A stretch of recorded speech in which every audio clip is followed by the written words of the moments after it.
Continuing our study in Yacov in Berachot 4b, and we're looking at the reciting of Ashrei. The reciting of Ashrei, and you'll find it on page 5 in the book of Yacov.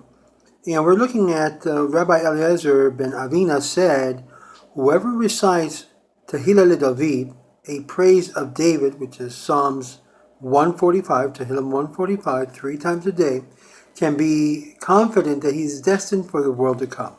Now, why three times a day? Because it's analogous to the 3 prayer services that we have, which is in the morning Shacharit, in the afternoon Mincha, and in the evening Arbit. Now this can be confident that he is destined for the world to come. What is the reason? Shall I say because of the Psalms known as Ashrei is arranged according to the Aleph Bet, with every verse beginning with another letter of the Aleph Bet in order? Then why not recite Psalms 119, which is Psalms 119, Ashrei Yoshvei. It says, praiseworthy of those whose ways is perfect. Now, keep in mind the word perfect here does not mean perfection, but completeness, wholeness. Happy are those whose ways are blameless, which is arranged in the alphabetical order, but which has 8 verses for each letter of the alphabet. Shall I say that Ashrei is a special psalms because it contains the verse, you open your hands and satisfy the desire of every living thing, Psalms 145 verse 16, and which speaks of God's boundless benevolence. If it's the sustenance that God gives to life, why not recite then the great Hallel in Psalms 136, in which it says he gives nourishments to all flesh, Psalms 136:25. The question remains, why is Ashrei singled out? The Gemara answers, because Ashrei has both the alphabetical order in verse 16, describing God's sustenance of life in general. Rabbi Yochanan says, why is there no verse in Ashrei that begins with the letter Nun? That's a very good question. Why doesn't it? Ashrei is arranged in alphabetically, except that the verse beginning with the letter Nun is missing. So why is this? And we read along that because there's a verse beginning with a Nun that predicts something that is not good for Israel. For it says, Nafla, which begins with the letter Nun. She has fallen, not to rise again. The maiden of Israel, Amos 5:2. In Eretz Israel, they interpret this verse differently, turning the curse into a blessing. And they read, Nafla, she has fallen, but will never fall again. Rise, maiden of Israel. Rabbi Nachman ben Isaac says, even though the Nun is missing in Ashrei, because David did not want to include a verse that predicts the downfall of Israel. David will reverse that and lend support to Israel throughout his Ruach HaKodesh, divine inspiration.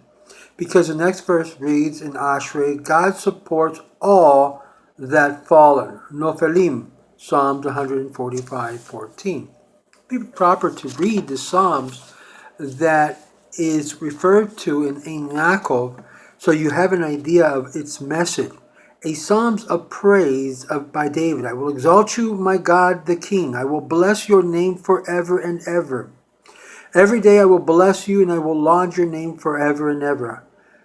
Hashem, or the Lord, is great and exceedingly lauded, and greatness is beyond investigation. Each generation will praise your deeds to the next, and your mighty deeds they will tell. The splendorous glory of your power and your wondrous deeds I shall discuss, and your awesome power they will speak. In your greatness I shall relate. A recollection of your abundant goodness they will utter, and for your righteousness they will sing exultantly. Gracious and merciful is Hashem, slow to anger, and great in bestowing kindness. Hashem is good to all. His mercies are on all his works. All your works shall thank you, Hashem, or the Lord, and you devout ones will bless you. Of the glory of your kingdom they will speak, and of your power they will tell, to inform human beings of his mighty deeds and glorious splendor of his kingdom. Your kingdom is a kingdom spanning all eternities, and your dominion is throughout every generation. The Lord supports all the fallen ones, the straightened are the bent. The eyes of all look to you with hope, and you give them their food in its proper time. You open your hand and satisfy the desire of every living thing. Righteous is the Lord in all his ways, and magnanimous is in all his deeds. The Lord is close to all who call upon him, to all who call upon him sincerely. This will of the will of those who fear him will do, and they cry, he will hear and save them. The Lord protects all who love him, but all the wicked he will destroy. May my mouth declare the praise of the Lord, and may all flesh bless his holy name forever and ever. An incredible psalm, and this is why Rabbi Avina says that whoever recites the Psalms of Tehillah le David can be confident that he is destined for the world to come. So, what a great idea to take the Psalms and make it our own and make it our connection to HaKadosh Baruch Hu. Shalom, shalom. We'll continue to study in Yacov as we look at the angels Michael and Gabriel. Shalom, shalom.